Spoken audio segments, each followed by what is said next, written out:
Di sorga ada damai. Di sorga ada sukacita. Di sorga, jadi dia miskin. Hidupnya sehari-hari minta belas kasihan orang. Dia nggak punya apa-apa. Udah buta, miskin pula. Itu namanya kalau udah jatuh dari tangga ketiban ember. Ketiban tangga. Ada Bapak Ibu yang sama sekali sejak lahir sampai hari ini belum punya masalah. Tidak pernah menghadapi masalah. Tolong angkat tangan. Bagian penting di video ini ada di akhir. Jadi jangan sampai Anda menyesal seumur hidup kalau tidak menonton sampai akhir.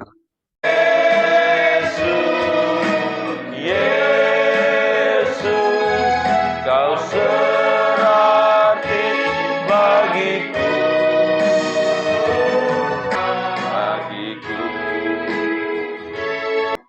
Mari kita berdoa. Yesus, Engkau segalanya bagi kami. Tidak ada Tuhan yang lain kecuali nama Yesus yang kami sembah. Karena Engkau adalah jalan, kebenaran, dan hidup. Karena Engkau adalah satu-satunya Allah yang benar. Maka itu kami tidak salah kalau kami dipilih oleh Tuhan Yesus untuk diselamatkan.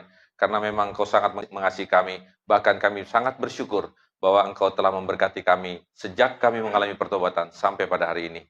Kami siap untuk membaca firman-Mu, kami siap untuk mendengar firman-Mu, kami siap untuk belajar dari firman-Mu. Berkati kami semua supaya kami pada saat pulang nanti, anugerah berkat dari Tuhan telah melimpah dalam diri kami sehingga kami menjadi anak-anak Tuhan yang bertumbuh. Di dalam nama Yesus kami sudah berdoa dan siap membaca firman-Mu. Haleluya. Amin. Shalom Bapak Ibu. Shalom. Ya, berjumpa lagi dengan saya ya. Sudah 2 tahun kita tidak ketemu ya. Dan sekarang kita berjumpa lagi. Hari ini Bapak Ibu siap mendengar firman Tuhan? Amin? Amin. Mari kita buka firman Tuhan dari Markus pasal 10, ayatnya yang ke-46 sampai dengan ayat yang ke-52. Pak Pendeta nanti kalau kepanjangan kasih kode ya. Saya kadang-kadang kalau nggak dikasih kode bisa kepanjangan. Tapi ini kan sekali-sekali kita datang ya, nggak apa-apa sedikit panjang ya. Ayat 46 sampai 52. Saya kan dari mimbar ini akan membaca 46, Bapak Ibu ayat 47. Kita responsori ya, baca silih berganti ya. Dengan judul Yesus menyembuhkan Bartimius. Saya mulai dari 46. Lalu tibalah Yesus dan murid-muridnya di Yeriko. Dan ketika Yesus keluar dari Yeriko bersama-sama dengan murid-muridnya dan orang-orang banyak, yang berbondong-bondong, ada seorang pengemis yang buta bernama Bartimius, anak Timius, duduk di pinggir jalan.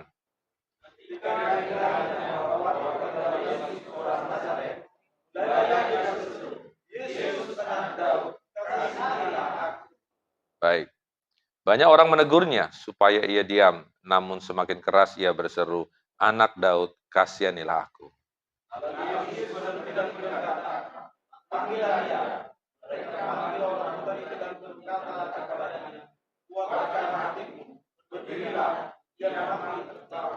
Lalu ia menanggalkan jubahnya, ia segera berdiri dan pergi mendapatkan Yesus.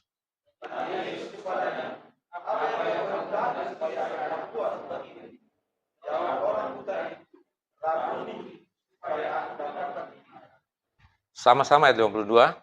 Lalu kata Yesus kepadanya, "Pergilah, imanmu telah menyelamatkan engkau." Pada saat itu juga melihatlah ia, lalu mengikuti Yesus dalam perjalanannya. Baik Bapak Ibu, sedemikian jauh firman Tuhan yang saat ini sudah kita baca. Nah, tema kita adalah bagaimana menghadapi pergumulan hidup. Saya mau bertanya kepada Bapak Ibu di sini sekarang. Ada Bapak Ibu yang sama sekali sejak lahir sampai hari ini belum punya masalah. Tidak pernah menghadapi masalah. Tolong angkat tangan. Nggak ada ya. Nggak ada. Sejak lahir kita sudah bermasalah. Ini apa? Nangis itu suka cima. Sejak lahir kita bermasalah. Karena apa? Karena kita butuh kasih sayang dari ibu kita. Kita terbatas karena kita masih bayi. Kita terbatas karena kita nggak bisa apa-apa. Kita butuh kasih sayang dari orang tua yang melahirkan kita. Sejak itu sampai hari ini, bahkan sampai manusia dipanggil Tuhan, terus akan disertai dengan masalah.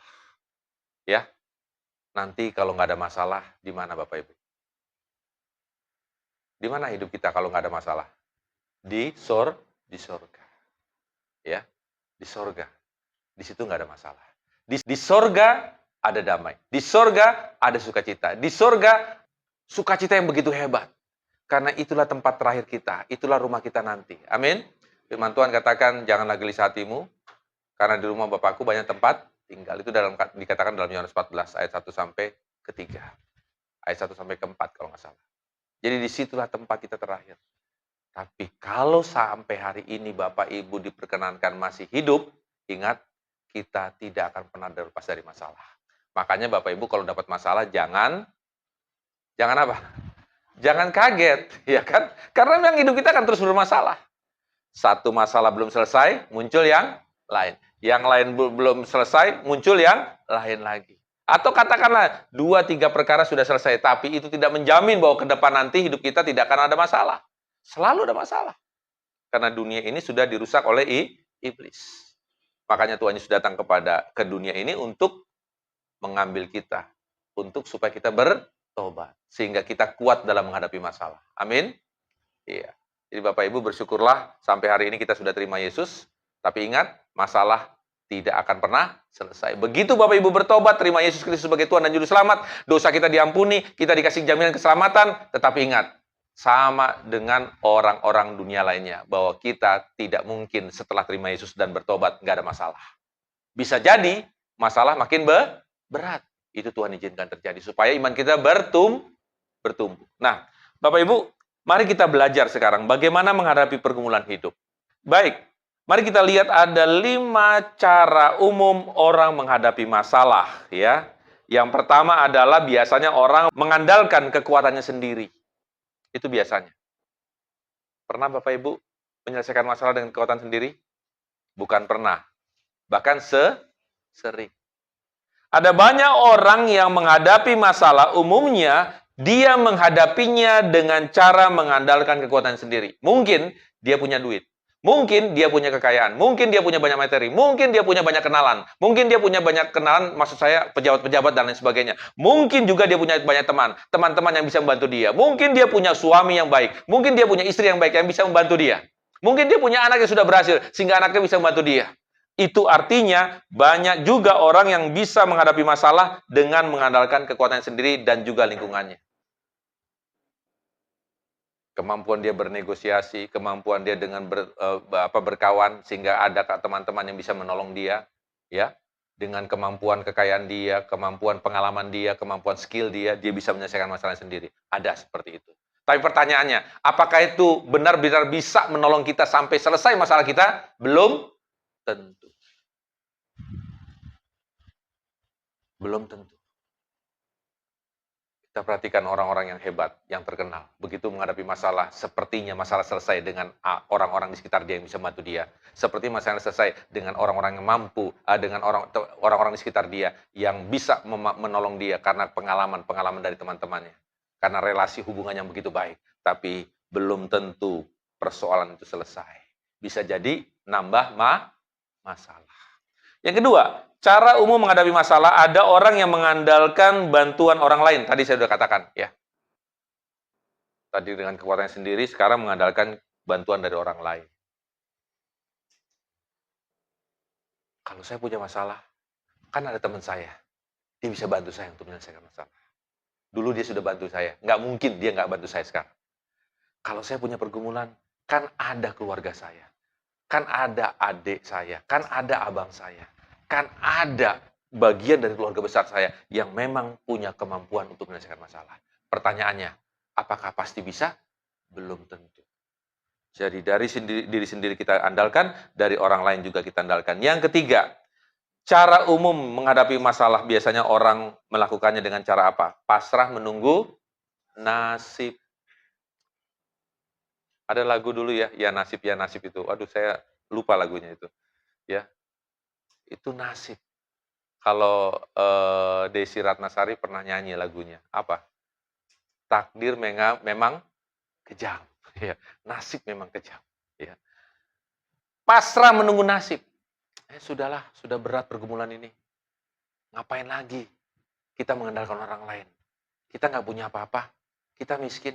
Kita nggak punya harta. Kalaupun punya harta, harta kita belum tentu kita bisa habiskan untuk menyelesaikan masalah kita. Saya sudah berusaha minta tolong teman, nggak bisa. Saya sudah berusaha dengan kekuatan sendiri, dengan skill saya, dengan kemampuan saya, nggak bisa. Saya berusaha dengan harta saya habiskan untuk menyelesaikan masalah, nggak bisa juga. Akhirnya menunggu nasib. Biarlah apa yang terjadi, terjadilah. Kalau toh memang akhirnya kita gara-gara masalah, kemudian kita dipenjara, gara-gara salah keluar berantakan, gara-gara laki turun dan sebagainya, hanya itu nah sudah ditakdirkan oleh garis orang. Nanti kita dengar jawabannya ya. Jadi menunggu nasib. Bapak Ibu yang menunggu nasib nih. Pak Pendeta yang saya berusaha untuk menyelesaikan pergumulan ini dengan berdoa, dengan konsultasi Pak Pendeta, berusaha dengan minta kepada teman, tapi sampai hari ini belum ada jalan keluar. Sudahlah Pendeta, saya nasib aja dengan Tuhan lah. Karena nggak ada usaha yang nasib menunggu nasib doa menggunakan bersama nasib apa waktu bagus. Kalau Tuhan tangan saya jelek, jadi sudah suratan takdir katanya. Yang keempat, mengambil jalan pintas, yaitu dosa. Daripada mendingan, itu kata orang. Daripada masalah yang terus bermasalah, masalah yang terus gak selesai, merugikan saya, sudah. Saya ambil jalan pintas, yaitu apa? Melakukan hal yang tidak berkenan di hadapan Tuhan. Ya apa boleh buat, berbuat dosa aja. Sekali ini Tuhan, nanti habis buat dosa, minta ampun. Yang penting masalah selesai. Ini parah nih kayak gini. Jadi mempermainkan Tuhan, mempermainkan dosa minta ampun sama Tuhan. Yang penting selesai dulu masalah. Urusan nanti kemudian. Aduh, urusan nanti kemudian gimana ya? Nantilah. Apapun yang terjadi, yang penting masalah selesai. Mau caranya halal, mau caranya nggak halal, saya harus lakukan. Termasuk menempuh cara yang nggak halal. Habis yang halal juga dilakukan nggak ada penyelesaian, ya sudah yang nggak halal nggak apa-apa. Yang penting selesai. Pernah melakukan ini Bapak Ibu? Pernah juga kan? Ya semua kita orang berdosa pernah melakukan ini. Ya, apa boleh buat? Jalan pintas. Dan yang terakhir yang lebih mengerikan adalah melakukan tindakan nekat yang nyata katanya. Yaitu apa? Bunuh diri. Jangan lagi. Sudah berusaha dengan sendiri bisa. Orang lain nggak kekuatan harta nggak bisa. Akhirnya ngambil jalan pintas, yaitu bunuh diri.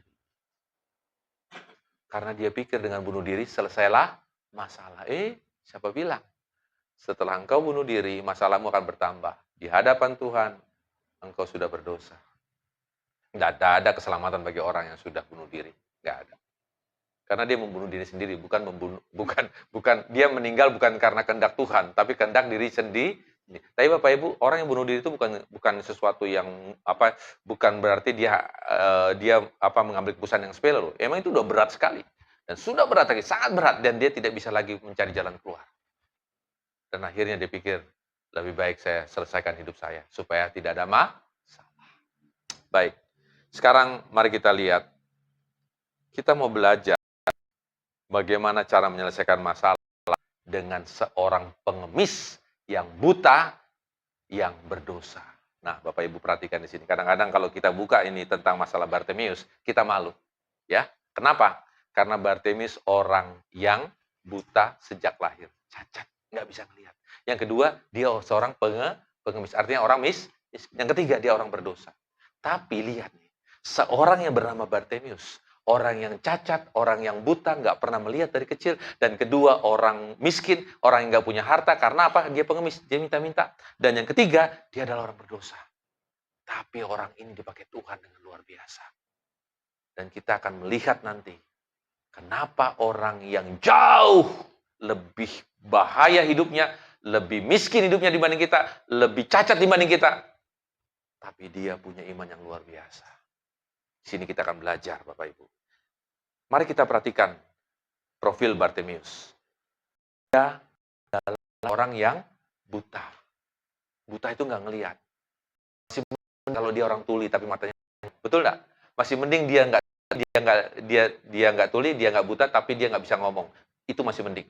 Lebih baik tunarungu daripada nggak melihat. Lebih baik nggak mendengar daripada nggak melihat. Jadi panca indera kita ini yang paling mahal itu sebenarnya mata. Betul nggak? Kalau kita nggak punya mata, aduh sedih hidup ini. Ya, karena apa? Karena kita tidak bisa melihat orang tua kita. Kita tidak bisa melihat istri kita tidak bisa melihat suami kita tidak bisa melihat pemandangan yang Tuhan ciptakan. Kita tidak bisa melihat warna, nggak bisa membedakan warna, nggak bisa melihat apa-apa, nggak bisa. Paling kalau bisa dia baca itu karena belajar huruf Braille. Itu orang buta, Bapak Ibu. Coba Bapak Ibu, nanti kalau pulang, pejamkan mata selama 1 jam. Jangankan 1 jam, setengah jam aja di rumah, sambil jalan, sambil kerja, meraba-raba. Enak nggak? Nggak enak. Jadi panca indera kita yang paling mahal adalah mata. Dan dia adalah seorang yang buta, tidak bisa melihat. Kondisi fisiknya sangat membatasi dan menyulitkan kehidupannya sehari-hari. Kalau kita lihat orang buta, coba lihat. Kasihan sekali. Kasihan. Apalagi kalau butanya sejak lahir. Dia menderita, Bapak Ibu. Yang kedua, ia miskin dan menjadi pengemis. Karena dia buta, ia tidak bisa bekerja. Karena dia buta, maka dia akhirnya tidak bisa mendapat makan. Caranya bagaimana? Ya mengemis. Kalau di dalam firman Tuhan tadi dikatakan, lalu tibalah Yesus dan murid-muridnya di Yeriko, dan ketika Yesus keluar dari Yeriko bersama dengan murid-muridnya dan orang banyak yang berbondong-bondong, ada seorang pengemis yang buta bernama Bartimeus, anak Timeus, duduk di pinggir jalan. Ini bapaknya namanya Timeus. Duduk di pinggir jalan. Ya kita tahu ya, biasanya pengemis biasanya duduk di pinggir jalan. Kalau nggak di perapatan lampu merah. Dia mengemis, minta belas kasihan kepada setiap orang yang lewat. Dan Bapak Ibu tahu, pengemis itu bukan hanya ada di Indonesia. Di Israel juga zaman dulu juga ada. Karena banyak juga orang miskin saat itu. Nah, jadi dia miskin. Hidupnya sehari-hari minta belas kasihan orang. Dia nggak punya apa-apa. Udah buta, miskin pula. Itu namanya kalau udah jatuh dari tangga ketiban ember. Ketiban tangga. Coba Bapak Ibu, enak nggak hidup kayak gitu? Nggak enak loh. Nggak enak. Artinya harapannya sudah pupus. Dan saya percaya seperti kalau ada orang sekarang seperti Bartimeus, mungkin dia sudah bunuh diri. Nggak tahan. Mending kalau dia mengemis banyak orang ngasih. Ini enggak. Jadi dia pengemis, dia miskin, dia bekerja jadi pengemis. Yang ketiga, dia adalah orang berdosa. Belum diselamatkan. Dia nggak punya pengharapan akan keselamatan. Dia nggak punya pengharapan akan hidup kekal di sorga. Nggak punya. Dia yang dia tahu adalah dia orang berdosa. Sekalipun dia orang Yahudi. Di sini nggak diceritakan papa mamanya itu di mana. Nggak. Cuma dibilang anak Timeus. Jadi yang pertama dia buta. Kedua dia miskin. Ketiga dia belum diselamatkan. Jadi semua yang ada dalam diri Timeus adalah penderitaan. Bapak Ibu, saya mau tanya sekarang kepada kita semua. Sekarang ini kita menjadi orang menderita nggak? Ragu-ragu sih? Kita orang menderita nggak? Ada yang bilang tidak, ada yang bilang dalam hatinya, iya Pak Pendeta benar. Yang bilang tidak, saya udah terima Yesus, saya udah diselamatkan. Untuk apa saya menderita? Karena kalaupun saya punya masalah, Yesus ada di samping kita. Yesus ada dalam diri kita. Yesus ada di sekitar kita. Dia menolong kita. Tapi ada yang bilang, iya Pak, sekalipun udah lahir, udah bertobat, tapi masalah itu buat saya menderita. Gak bisa tidur gara-gara masalah itu, Pak. Gara-gara masalah itu saya sakit. Gara-gara masalah itu saya nggak bisa jalan keluar. Dan akhirnya saya pernah mengambil keputusan untuk bunuh diri, tapi nggak jadi. Inilah Bapak Ibu. Lihat. Coba ukur. Apakah penderitaan kita yang kita alami sekarang jauh lebih berat dibanding Bartimeus? Tolong jawab dalam hati. Lebih berat kita atau Bartimeus?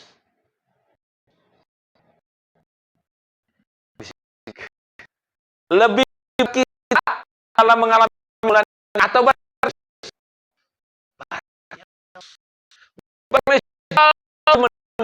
masih diberi lihat sampai kita melihat masih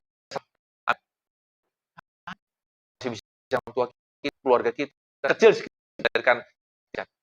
Tapi Bartimeus dia cacat dari kecil. Jadi istilahnya kalau kita bilang saya Tuhan, saya paling punya pergumulan yang paling berat. Tidak. Anda belum apa-apa dibanding Bartimius. Belum apa-apa. Makanya bersyukurlah sama Tuhan. Sampai hari ini kita masih diberikan mata yang bisa melihat. Yang kedua, apakah Anda miskin dari segi harta? Sampai gara-gara miskin Anda menderita dan kemudian akhirnya Anda jadi peminta-minta di alun-alun Pangkal Pinang, ada Pangkal Pinang, ada alun-alunnya. Sampai di situ. Di pasar, apa gara-gara penderitaan Anda sampai mengemis, minta-minta pakai baju rombeng? Hah? Ada? Ini bagus semua nih. Datang pakai batik, datang pakai baju, luar biasa. Artinya, Anda jauh lebih luar biasa dibanding Bartimius. Betul? Betul. Yang ketiga, Bartimius orang berdosa. Dosanya belum diselamatkan. Dosanya belum dihapus oleh darah Yesus. Dia tidak punya pengharapan akan kematian kelak nanti kalau dia mati dia kemana. Enggak pernah punya pengharapan. Dia nggak tahu mau mati kemana. Yang dia tahu adalah saya yang penting hidup hari ini dengan cara mengemis. Tapi dia tidak punya pengharapan akan hidup kekal. Dia tidak punya pengharapan akan pengampunan dosa yang Tuhan akan berikan kepada dia. Dia tidak punya sama sekali.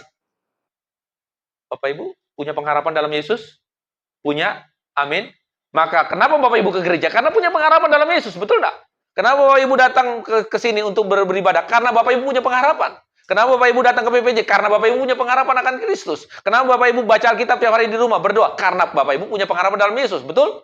Bartimius lihat ini, tidak berdoa. Karena untuk apa berdoa sementara dia buta dan dia menjadi pengemis? Dia tahu hidupnya berdosa. Dia tahu dia tidak punya pengharapan, tapi bagi dia yang penting makan hari lepas hari tercukupi dengan cara mengemis. Artinya Bapak Ibu, kita jauh tidak lebih menderita dibanding berarti memang saya tahu kita semua punya persoalan. Saya juga punya persoalan. Tapi ingat, bersyukurlah Bapak Ibu, karena kita semua jauh lebih luar biasa dibanding Bartimius. Tidak terlalu tadi Bartimius. Tapi Bapak Ibu, orang yang jauh menderita dibanding kita, orang yang jauh lebih bermasalah dibanding kita, justru kita akan belajar dari orang ini. Ternyata dia punya iman yang hebat. Justru kita akan belajar dari orang ini karena dia punya pengharapan yang hebat. Justru kita akan belajar dari orang ini karena dia punya kesungguhan hati untuk datang kepada Yesus. Dan akhirnya apa yang terjadi? Dia mengalami pemulihan oleh karena kuasa Tuhan yang hadir saat itu. Jadi ingat Bapak Ibu, menderita sih boleh menderita. Lebih parah dibanding kita. Bergumulan lebih berat dibanding kita. Persoalan lebih berat dibanding kita. Tapi dari orang inilah kita bisa belajar. Ternyata orang yang lebih berat menderita. Justru di situ dia punya iman yang kuat. Pengharapan yang kuat di dalam Yesus. Mari kita perhatikan tindakan Bartimius dalam menghadapi masalah. Nah, ini yang penting Bapak Ibu. Tindakan Bartimius dalam menghadapi masalah. Kecil ya tulisannya ya, nggak apa-apa deh, saya baca. Yang pertama yang Bartimius melakukan adalah di dalam ayatnya yang ke-46. Perhatikan Bapak Ibu. Lalu tibalah Yesus dan murid-muridnya di Yeriko. Dan ketika Yesus keluar dari Yeriko bersama-sama dengan murid-muridnya dan orang-orang banyak yang berbondong-bondong, ada seorang pengemis yang buta bernama Bartimius anak Timeus duduk di pinggir jalan. Perhatikan Bapak Ibu ya. Ketika didengarnya bahwa itu adalah Yesus orang Nazaret, mulailah ia berseru, Yesus anak Daud, kasihilah aku. Saya mau bertanya kepada Bapak Ibu. Kapan Bartimius berteriak minta tolong kepada Yesus? Pada saat Yesus datang ke kota Yeriko? Atau pada saat Yesus melayani di kota Yeriko? Atau pada saat Yesus akan keluar dari kota Yeriko? Pilih dari tiga pertanyaan ini. Kapan Bartimius berteriak minta tolong kepada Yesus? Pada saat Yesus datang ke Yeriko? Atau pada saat Yesus melayani di Yeriko? Atau pada saat Yesus mau keluar dari kota Yeriko? Pilih dari tiga ini. Baca ayat 46 baik-baik. Coba baca.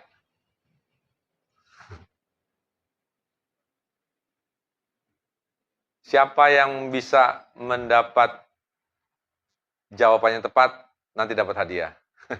Kayak anak kecil aja ya. Pada saat dia datang, baru Bartimius berteriak, atau pada saat Yesus melayani di kota Yeriko, baru dia berteriak, atau pada saat Yesus mau keluar dari kota Yeriko, baru dia berteriak. Yang mana? Yang pertama, yang kedua, atau ketiga? Hah? Siapa yang bilang pertama? Angkat tangan. Nggak berani. Yang kedua, angkat tangan. Nggak berani. Yang ketiga, angkat tangan.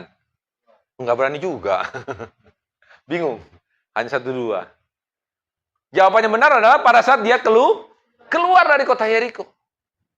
Artinya gue kalau Bapak Ibu lihat, ini ceritanya nih happy ending. Tahu Bapak Ibu happy ending ya? Akhirnya Bartimeus dipulihkan matanya celik. Tetapi ingat, pada saat Yesus mau keluar dari kota Yeriko, di situ baru Bartimeus berteriak minta tolong. Hampir saja Bartimeus tidak mendapat pertolongan Tuhan jika dia tidak mengambil kesempatan dalam saat-saat, menit-menit, detik-detik yang kritis. Kenapa saya katakan? Karena dia berteriak pada saat Yesus baru mau keluar dari kota Yeriko, bukan pada saat dia datang. Pertanyaannya, kenapa terakhir pada saat Yesus mau keluar dari kota Yeriko baru dia berteriak? Saya nggak tahu, Alkitab tidak menjelaskan. Tapi bagi saya, yang saya pikirkan adalah karena dia pengemis. Dia orang buta. Nanti kita lihat di dalam ayat yang ke-48. Di situ terjadi persoalan. Mungkin itu menjadi penyebabnya. Kenapa dia baru berteriak minta tolong pada saat Yesus mau keluar dari kota Yeriko. Artinya, yang pertama di sini, yang saya mau katakan, tindakan Bartimeus dalam menghadapi masalah adalah dia tidak membuang peluang. Kata pepatah, peluang itu kadang-kadang datang hanya cuma satu kali. Belum tentu peluang terulang dua kali. Makanya kalau ada peluang, datang. Ambil kesempatan itu. Kalau tidak, belum tentu peluang kedua terjadi. Saya katakan sama anak-anak STAB kalau saya ngajar. Ingat ya kaliannya sekolah teologi saya bilang. Kalau kalian nggak ambil peluang ini, maka kalian akan menyesal. Dan kalian akan keluar dari sini. Dan kalau keluar nggak tamat dari sini, kalian mau jadi apa? Saya bilang gitu. Ya. Makanya saya tekankan kepada anak STAB, setialah.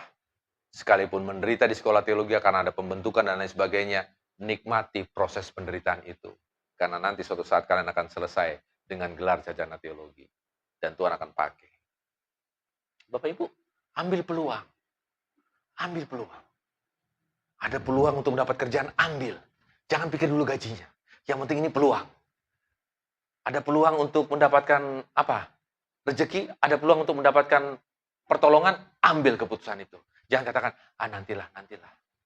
Ambil peluang itu. Termasuk peluang untuk mendapatkan pertolongan dari Tuhan. Amin enggak? Amin. Jangan diabaikan. Coba kalau Bartimeus nggak berteriak minta tolong sama Yesus, sembuh nggak dia? Tidak akan sembuh. Sampai mati dia tidak akan sembuh. Mengerikan bukan? Detik-detik menjelang Yesus keluar dari kota Yeriko, barulah dia berteriak minta tolong. Itu luar biasa loh Bapak Ibu. Itu luar biasa. Dan saya percaya ini adalah waktu Tuhan. Amin. Ini adalah waktu Tuhan. Bapak Ibu, kalau belum waktu Tuhan, ya, jangan pernah putus asa untuk berharap pada Tuhan Yesus. Amin. Kalau belum waktu Tuhan, ingat, jangan pernah putus asa. Tapi kalau sudah waktu Tuhan, maka semuanya akan dipulihkan. Kita harus belajar dari sini. Bartimeus sudah menjadi pengemis sudah berapa lama? Bertahun-tahun. Kalau saya baca buku tafsiran, Bartimeus sudah dewasa. Dia bukan anak-anak remaja, dia bukan anak-anak kecil, dia bukan pemuda, dia sudah dewasa pada saat dia menjadi pengemis. Artinya, dia selama ini hanya jadi pengemis dan selama ini dia buta. Dan karena belum waktu Tuhan, maka dia tetap menjadi pengemis. Tapi lihat apa yang terjadi. Dikatakan dalam ayat 47, ketika didengarnya bahwa itu adalah Yesus, dia berteriak, Yesus anak Daud, kasihilah aku. Begitu lama Bartimeus menunggu pertolongan Tuhan supaya matanya celik. Begitu lama Bartimeus menunggu waktu Tuhan supaya akhirnya dia tidak jadi miskin lagi. Tapi Bapak Ibu tahu, kalau belum waktu Tuhan, ingat, kita jangan sampai menyerah. Sekalipun belum waktu Tuhan, jangan sampai kita putus asa. Sekalipun belum waktu Tuhan, jangan sampai akhirnya iman kita kendor. Amin. Karena ada waktu Tuhan nanti. Firman Tuhan katakan dalam Pengkhotbah 3 ayat 11. Indah pada waktunya. Bukan waktu saya. Bukan waktunya pendeta. Tapi waktu Tuhan. Dan waktu Tuhan tidak ada yang tahu. Itu semua misteri. Tapi Tuhan gak pernah bohong. Amin. Tuhan tidak pernah bohong. Kalau dia sudah berjanji akan ditepati. Cuma tunggu waktunya. Nah selama kita menunggu waktu Tuhan, maka ingat. Jangan sampai kita putus asa. Apalagi tadi menyelesaikan masalah dengan cara kelima, bunuh diri. Jangan sampai kita akhirnya jauh dari Tuhan. Jangan sampai akhirnya kita protes sama Tuhan. Jangan sampai akhirnya kita bilang sama Tuhan, Tuhan kau tidak ada. Buktinya selama ini saya sudah berdoa, Tuhan belum menjawab. Enggak, Tuhan ada. Tuhan melihat. Makanya saya suka dengan lagu ini. Tuhan tidak menjanjikan awan yang cerah atau apa ya? Langit yang cerah. Tahu lagu ya? Hah? Iya, gimana lagunya? Iya, betul. Tuhan tak pernah janji, langit selalu. Tetapi dia berjanji. Iya, amin. Terus lagi, Tuhan tak pernah. Ayo, ayat kedua. Oh iya, remnya ya. Jangan pernah menyerah, jangan berputus asa. Nah itu. Pujian itu sangat memberkati loh. Luar biasa. Jadi, jangan pernah menyerah. Jangan pernah berputus asa. Selama kita menunggu waktu Tuhan, terus maju. Setia kepada Tuhan. Selama kita menunggu waktu Tuhan, jangan pernah mundur. Selama kita menunggu waktu Tuhan, jangan pernah terhambat hati kita untuk datang kepada Dia. Teruskan, teruskan, dan teruskan. Bersekutulah dengan Tuhan dengan sungguh-sungguh. Beribadah dengan Tuhan dengan sungguh-sungguh. Jangan pernah kalah. Sekalipun memang pergumulan itu berat. Dan kadang-kadang iblis katakan, nggak perlu kamu ke gereja, nggak perlu kamu berdoa, nggak perlu kamu baca Alkitab. Lihat tuh buktinya persoalan muda bertahun-tahun, engkau belum pernah mengalami pemulihan dari Tuhan. Bohong itu Tuhan. Udahlah, nggak usah ke gereja lagi. Udahlah, pergi ke tempat lain aja. Udah, pergilah ke tempat-tempat yang duniawi, yang dimana kita bisa bersama-sama dengan dosa dan sebagainya. Ingat, itu perkataan iblis. Kalau iblis sudah berkata, katakan tidak. Ini suara iblis. Bagiku sekalipun aku menderita, sampai hari ini Tuhan belum menjawab. Tapi persekutuanku dengan Tuhan tidak akan pernah putus. Bagiku sekalipun pergumulan ini belum selesai. Tapi hubungan saya dengan Tuhan tidak pernah putus. Karena apa? Dia sudah berjanji dan saya akan sedang menunggu waktunya. Dia sudah berjanji, saya sedang menunggu waktu yang paling tepat. Yang dia akan berikan. Amin? Amin Bapak Ibu. Jadi ingat ya. Saya tahu pergumulan Bapak Ibu. Saya juga sebagai pendeta. Udah berapa puluh tahun saya melayani. Ada banyak jemaat-jemaat Kristen, anak-anak Tuhan. Saya lihat ya, ada dua sikap. Ada orang Kristen yang dalam pergumulannya dia terus taat, setia sampai waktu Tuhan dibuka. Tapi ada banyak orang Kristen juga yang begitu dia masih menunggu waktu Tuhan karena terlalu lama, akhirnya dia putus asa. Dan dia kecewa dengan Tuhan, dan dia jauh dari Tuhan. Dan dia melakukan tindakan-tindakan perilaku dosa. Sayang sekali. Ada banyak orang Kristen yang tidak sabar menunggu waktu Tuhan. Ada banyak orang Kristen yang tidak taat menunggu waktu Tuhan. Dan bagi orang-orang yang setia dan taat, saatnya dia akan mendapatkan pertolongan Tuhan yang begitu hebat. Karena Tuhan sudah mengukur kemampuan dia untuk sabar, kemampuan dia untuk beriman, kemampuan dia untuk bertahan dalam penderitaan. Luar biasa. Dan orang-orang seperti ini Tuhan akan hargai. Amin. Tuhan tidak pernah menjanjikan langit selalu cerah. Kadang-kadang gelap. Tapi bersyukur ada pujian dari Kidung Jemaat. Habis hujan tampak pelangi, bagai janji yang teguh, di balik duka menanti, pelangi kasih Tuhanku. Luar biasa bukan? Jadi embun nggak selama jadi embun, cerah. Tapi ingat, cerah juga nggak selama cerah. Kadang-kadang ada embun. Di Bengkulu kami panas sekali. Sampai di sini dapat hujan. Ya. Kemarin lagi naik kapal feri, saya dari mana? Dari Tanjung Api-Api ya, mau ke Mentok, hujan tengah jalan. Tapi anginnya sepoi-sepoi, ya. Aceh, tahu Aceh Bapak Ibu Aceh? Angin cepoi-cepoi, ya. Saya waktu naik kapal itu saya keluar, saya lihat ini teman-teman pada duduk, ada yang menikmati lagu dan lain sebagainya. Saya keluar dulu sebentar, saya lihat di luar angin begitu kencang, hujan rintik-rintik. Saya terpikir, baru-baru ini ada kapal feri dari Gilimanuk mau ke Ketapang. Akhirnya tenggelam. Keluar jam 23.00, kemudian akhirnya mungkin berapa puluh menit kemudian dia tenggelam kapal itu. Sampai sekarang korban masih dicari. Saya pikir-pikir, Tuhan, kalau seandainya kapal feri ini tenggelam, misalnya, ya sudah. Nama-nama kami bukan lagi, saya dapat gelarnya bukan pendeta, tapi almarhum. Mungkin yang lain majelis almarhum. Akan banyak tangisan. Tapi saya percaya, sekalipun Tuhan izinkan ada angin dan cuaca badai, itu tidak selamanya cuaca badai. Akhirnya kami sampai di Mentok dalam keadaan selamat. Itulah waktu Tuhan. Jadi pada saat Tuhan belum memberikan waktunya untuk kita mengalami berkat Tuhan, ya sudah setialah. Cuma Pak Pendeta setia ini nggak gampang loh Pak Pendeta. Coba kalau Pak Pendeta ngalamin kayak seperti saya, jangan pakai banding-banding. Kalau Tuhan sedang mengizinkan kau punya pergumulan berat, jangan bandingkan persoalanku lebih berat dibanding Bapak. Enggak. Ingat, di tengah-tengah pergumulanmu Tuhan tahu. Ada lagunya kan, Tuhan tahu. Ini, Tenta sama sini gimana? Anak-anak saya apa? Ada Tuhan tahu, gimana lagunya? Kalau kau dan Tuhan tahu. Apa gimana lagunya katanya?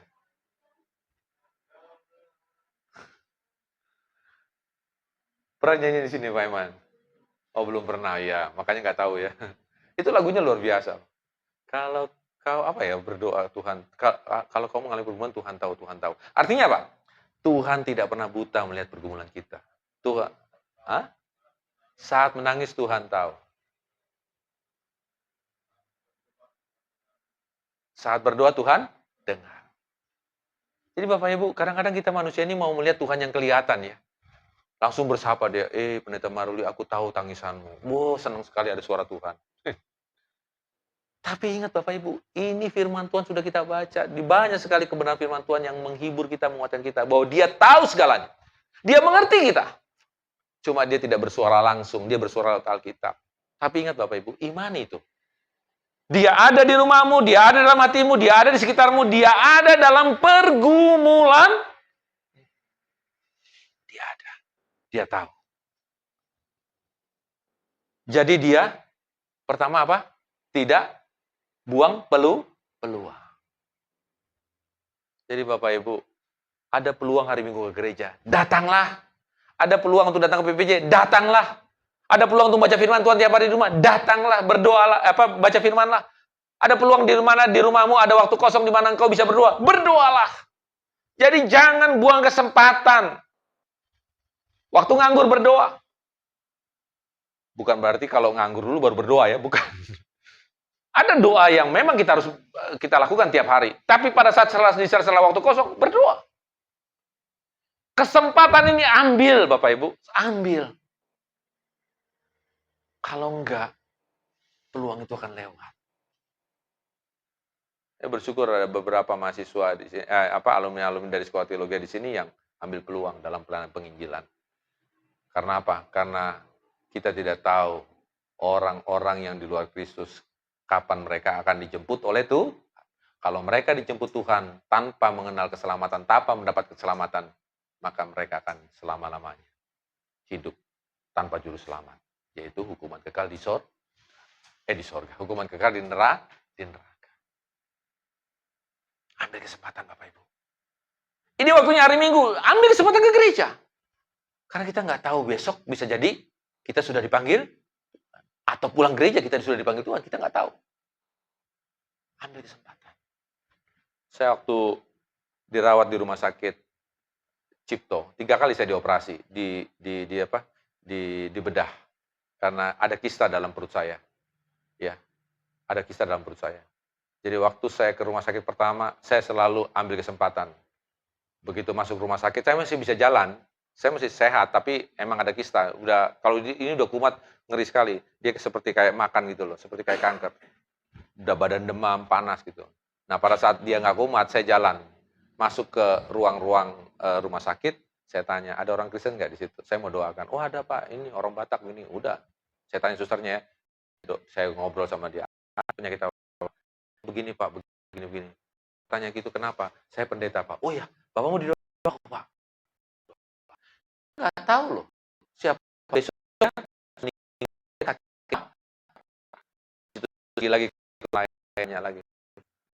Susah ada nggak orang di sini? Ada di sana. Orang apa? Orang datang saya doakan. Karena kita nggak tahu dia udah tahu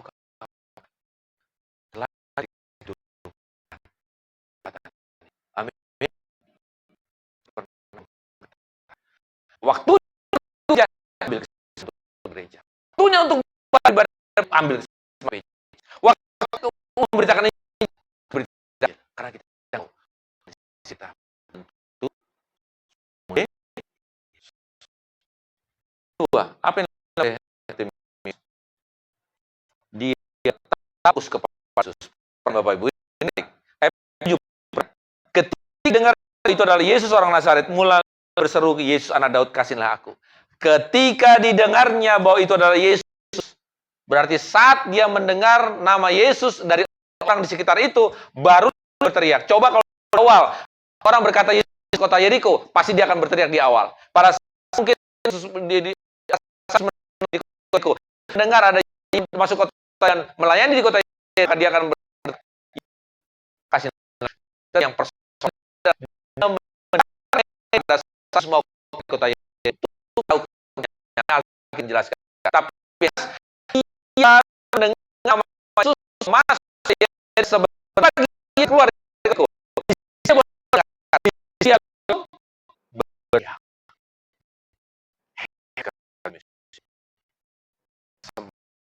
Dibuang. Perlu dapat dia buang.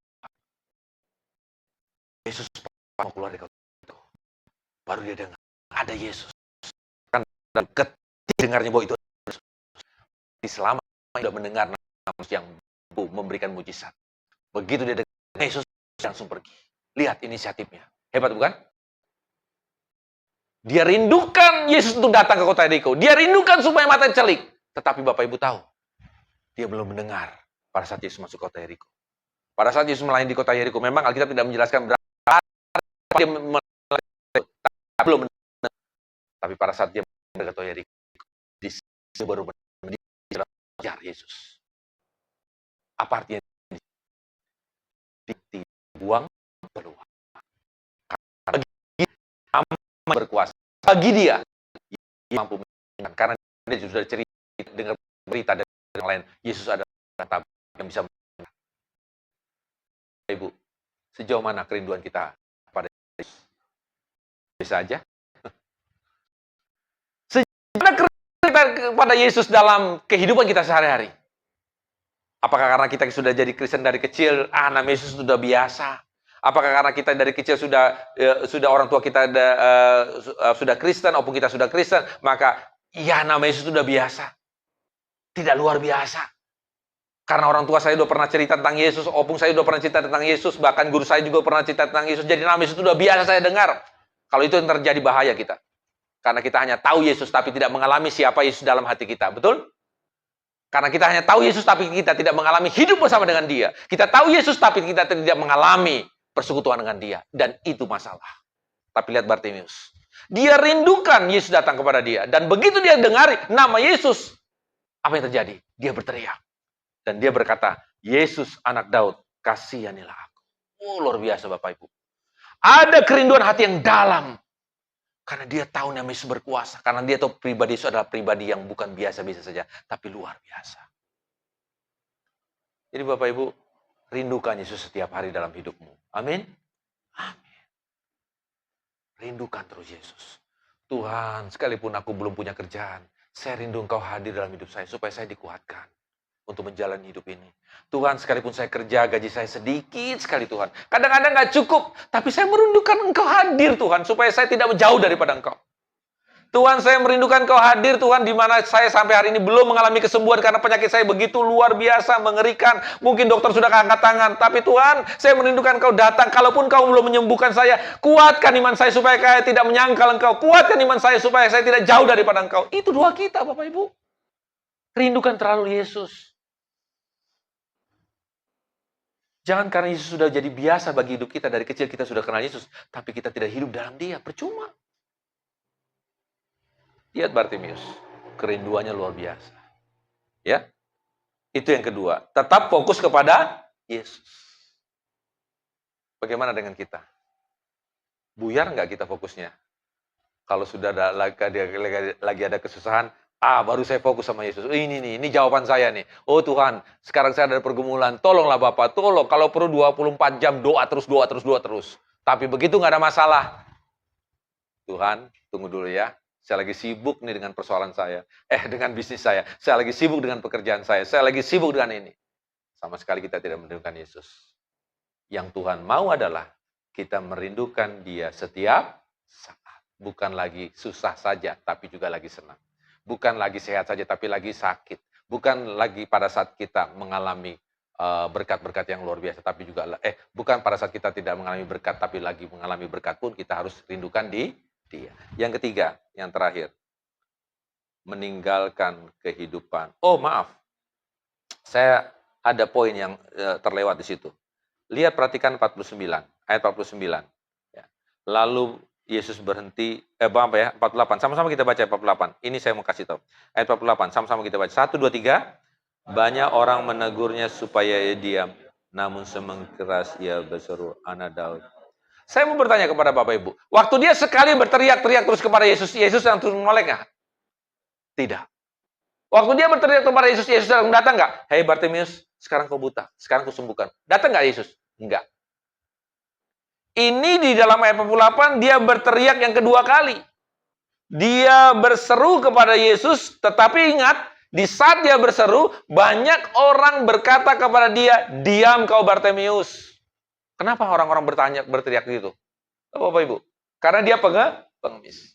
Karena dia orang buta. Bagi orang Yahudi, kau orang terpinggirkan, kau orang marginal. Nggak pantas kau mendapatkan pertolongan dari Tuhan. Nggak pantas kau mendapat kesembuhan. Yang dapat kesembuhan yang pantas adalah orang-orang kaya saja, orang-orang terhormat, di mana mereka sakit. Jadi banyak orang berkata, diam Bartimius, kau nggak layak minta tolong sama Tuhan. Diam Bartimius, kau nggak layak untuk minta pemulihan dari Tuhan. Coba bayangin. Kalau kita jadi Bartimius, kita diam nggak? Diam ya. Banyak orang, hei Maruli, kau diam. Kau nggak layak minta pertolongan dari Tuhan. Pasti diam. Tapi lihat, begitu banyaknya orang berkata, Bartimius, kau diam, jangan berteriak minta tolong kepada Yesus. Tapi apa yang terjadi, Bapak Ibu? Diam dia? Tidak. Menangis dia? Tidak. Justru semakin banyak orang menegur dia supaya diam, namun semakin keras ia berseru. Bapak Ibu tahu nggak? Ingat loh, Tuhan itu sekali disapa sama kita, belum tentu dia menoleh ke kita. Maksudnya, belum tentu dia langsung menjawab kita. Butuh berulang-ulang kita berteriak. Butuh berulang-ulang kita minta pertolongan dari dia. Butuh berulang kita berdoa. Butuh berulang-ulang kita memuji dia, menyembah gereja. Terus sampai waktu datang. Amin. Untuk memberkati kita. Bartimius, enggak sekali teriak itu langsung Yesus datang. Enggak. Mereka sebelum datang, banyak orang cegah dia untuk berteriak kepada Yesus. Sekali banyak orang Kristen yang tidak tahan. Begitu dia dapat pergumulan, dia datang kepada Tuhan. Begitu dia berteriak kepada Tuhan, yang datang bukan pertolongan Tuhan, tapi masalah makin ingat itu. Sama kayak Bartimius. Begitu dia berteriak, Yesus, Anak Daud, kasihilah aku. Yesus tidak memalingkan muka kepada dia. Tapi banyak orang justru datang untuk meminta dia diam. Inilah orang Kristen. Banyak orang Kristen nggak tahan. Baru berteriak beberapa kali kepada Tuhan, Tuhan belum menjawab, dia nggak tahan. Bahkan pada saat Tuhan tidak menjawab, pergumulan makin berat.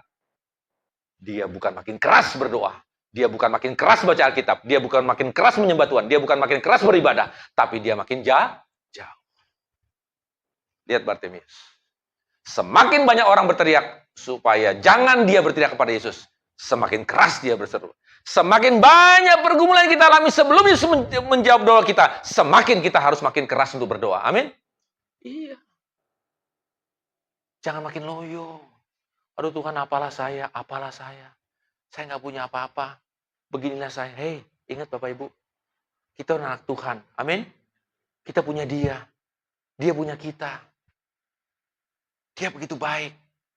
Kenapa kita harus banyak mengeluh? Katakan, biar aku miskin, tapi aku kaya di dalam Tuhan. Coba ngomong. Biar aku miskin, tapi aku kaya dalam, kaya apa? Pengharapan. Kaya apa? Kaya iman. Kaya apa? Banyak Bapak.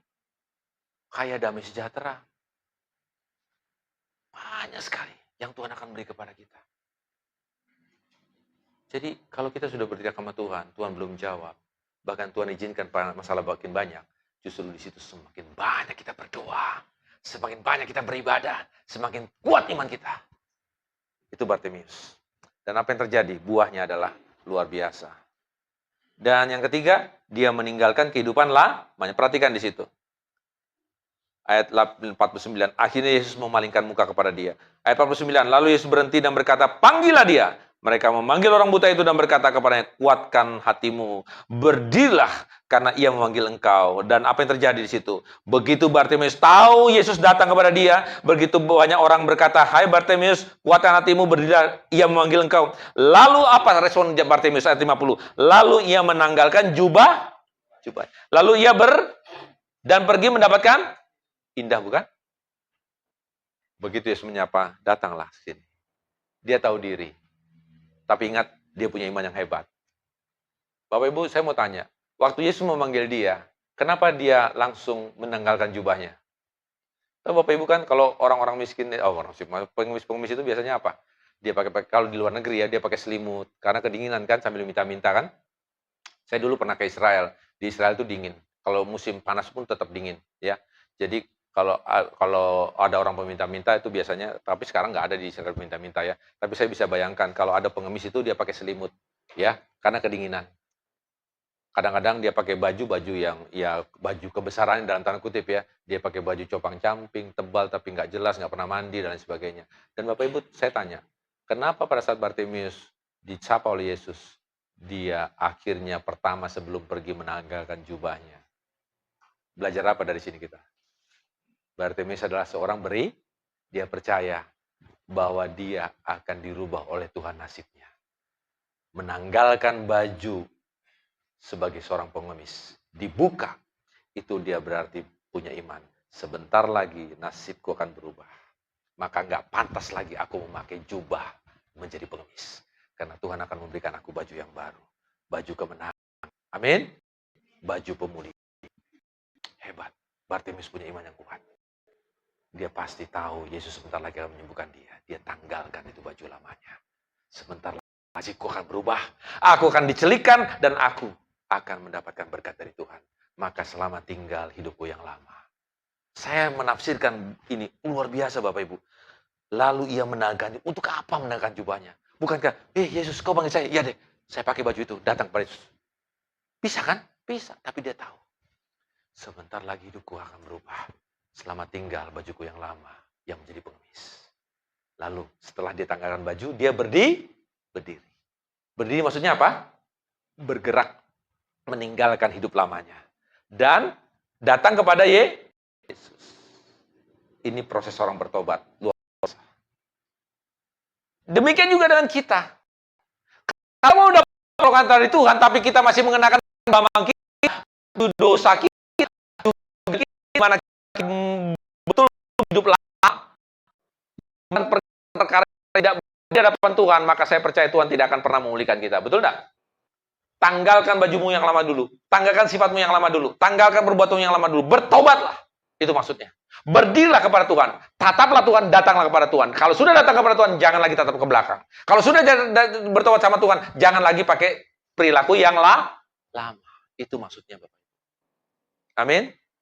Jadi jangan, Tuhan, tolong bantu aku, tolonglah. Tapi buat dosa terus. Nggak ada gunanya. Berdoa berkali-kali, Tuhan, saya tahu dengar khotbah Pak Pendeta Maruli, saya begini-begini, oh Tuhan, sekarang saya datang deh, saya akan kuat iman saya Tuhan. Tapi terus mengenakan baju yang lama, sifat lama, perbuatan yang lama, perbuatan dosa. Ya tetap aja Tuhan gak akan panggil kamu. Tanggalkan jubahmu dulu. Perilakumu yang lama, perilaku yang tidak beres, tinggalkan. Berdiri dan tatap pada Yesus. Dan akhirnya apa yang terjadi? Hasil dari iman Bartimeus. Gak apa-apa Bapak Ibu ya. Sekali-sekali kok saya khotbah ya. Hasil dari Bartimeus ya. Oke, baik. Pertama, dia disembuhkan secara fisik. Yesus menyembuhkan matanya, ia bisa melihat untuk pertama kali dan hidupnya berubah total. Itu hebat. Hasil dari iman Bartimeus. Secara fisik matanya baru. Indah, kaget ya. Luar biasa. Tuhan pulihkan mata saya. Perhatikan di situ di dalam ayat ayat 51.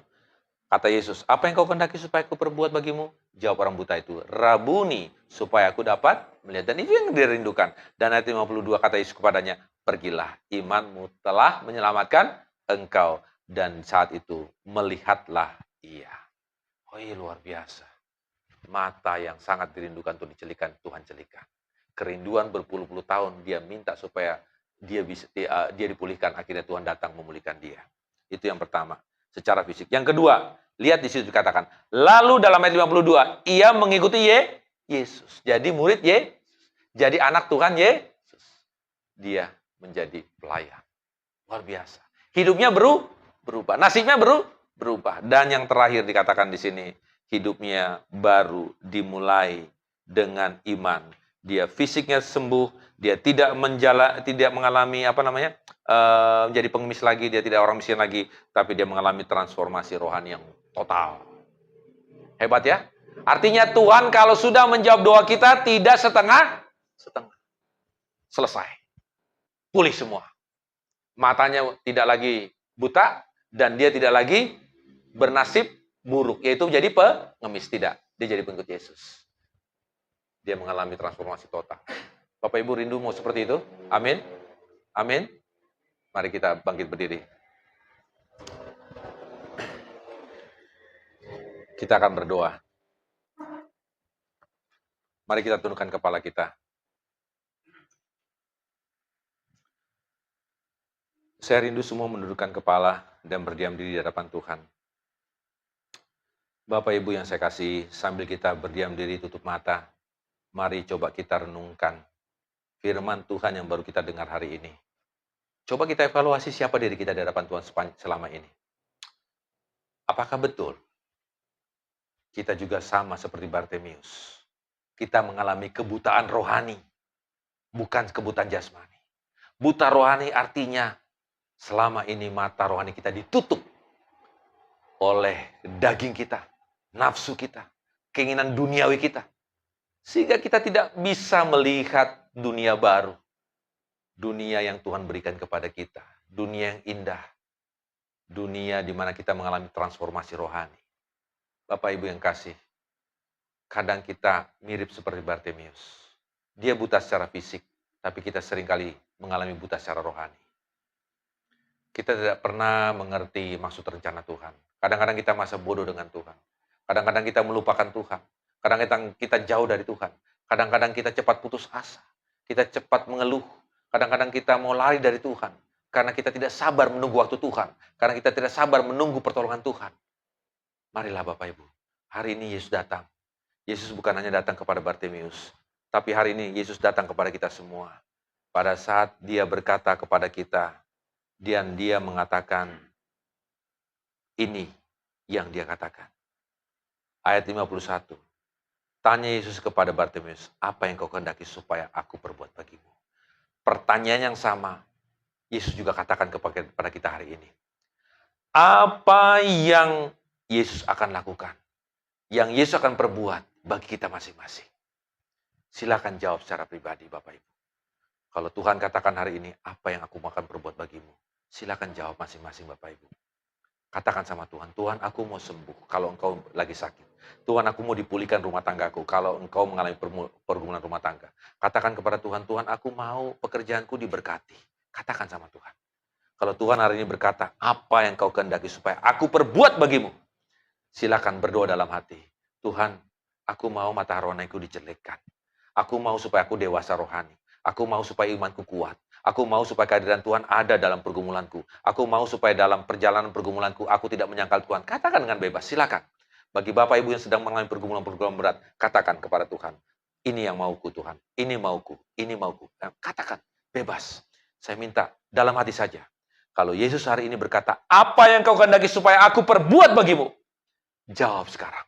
Kalau Bartimius katakan, Rabbi, supaya aku dapat melihat. Dan akhirnya dia melihat. Sekarang katakan kepada Tuhan. Tuhan, aku ingin supaya pergumulanku dijawab. Anak-anakku dengan masa depannya. Istriku dengan pergumulan pekerjaan. Suamiku dengan pergumulan pekerjaan. Suamiku dengan pergumulan rohani. Istriku dengan pergumulan rohani. Anakku supaya mengalami kesembuhan rohani. Pekerjaanku, kesehatanku, apapun. Silakan Bapak Ibu jawab. Jawab hari ini juga. Katakan sama Tuhan. Tuhan aku ingin dipulihkan. Bertahun-tahun aku sedang mencari kebenaran. Sekarang saatnya aku mendapatkan jawaban. Aku mau dikuatkan imanku. Diteguhkan imanku. Katakan sama Tuhan. Aku mau disembuhkan. Katakan kepada Tuhan. Aku mau ingin anakku menjadi anak yang takut akan Tuhan. Aku ingin Tuhan menjadikan anakku hidup taat kepada Tuhan. Dan punya masa depan yang baik. Katakan sama Tuhan. Katakan. Katakan. Karena hari ini saya percaya. Tuhan sedang menunggu. Apa jawabanmu jikalau ia berkata, apa yang kau hendaki supaya aku perbuat? Silakan berdoa secara pribadi. Tidak perlu kita melihat kiri kanan. Katakanlah sama Tuhan. Ini waktunya. Tuhan akan berbicara dan mendengar doamu. Dan ingatlah apa yang dilakukan oleh Tuhan dalam ayat 52. Kata Yesus kepadanya, pergilah, imanmu telah menyelamatkan engkau. Pergilah, imanmu telah menyelamatkan engkau. Pada saat itu juga, Bartimeus celik. Dan dia menjadi pengikut Yesus.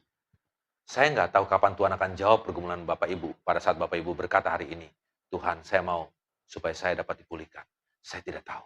Tapi iman itu, suatu saat Tuhan akan datang untuk menolong, untuk memberikan jawaban, untuk memulihkan kita semua. Silakan berdoa secara pribadi. Dan katakan kepada Tuhan, aku menunggu jawabanmu Tuhan. Sekalipun lama, tapi kuatkan aku. Aku menanti pertolonganmu Tuhan. Sekalipun lama, tapi kuatkan aku. Katakan sama Tuhan dalam hatimu. Bapa di surga, inilah jemaat Gekisia Pos PI Bangka. Kau tahu pergumulan mereka Tuhan. Engkau tahu persis persoalan mereka yang mereka alami. Hamba-Mu terbatas sebagai pendeta, tapi Tuhan tidak terbatas. Lihat, perhatikan Tuhan. Dengar doa mereka Tuhan. Saat ini ada di antara mereka yang sedang bergumul dengan penyakit. Kalau mereka minta, tolonglah aku Tuhan. Jawablah, angkat pergumulan penyakit-Mu. Biarlah Tuhan kasih kekuatan kepada mereka. Kasih kekuatan kepada mereka Tuhan. Kalau saat ini mereka sedang menunggu dan berkata kepada Tuhan, pulihkan anak saya Tuhan. Berikan masa depan yang baik. Dengarlah Tuhan. Kalau saat ini mereka berkata, pulihkan kehidupan istri saya Tuhan. Pulihkan dari segala macam persoalan. Dengar Tuhan. Kalau saat ini mereka berkata, pulihkan kehidupan suami saya Tuhan. Dengar Tuhan. Kalau saat ini mereka berkata, pulihkan Tuhan. Pulihkan pekerjaan saya Tuhan. Tolong dengar. Karena ini saat kami datang kepada Tuhan. Seperti Bartimeus, Yesus Daud, kasihani aku. Maka kami katakan, Yesus selamat kami. Jemaat-Mu GKI supaya hari ini seluruh di tempat ini mendapat kemuliaan dari Tuhan. Dapatkan pertolongan Tuhan. Setidaknya kalau Engkau menjawab, kuatkan iman mereka. Setidaknya kalau Engkau menjawab, mampukan mereka tetap kuat menghadapi pergumulan. Dan kami percaya iman seperti Bartimeus pada waktunya membuka di dalam nama Yesus. Amin. Silakan.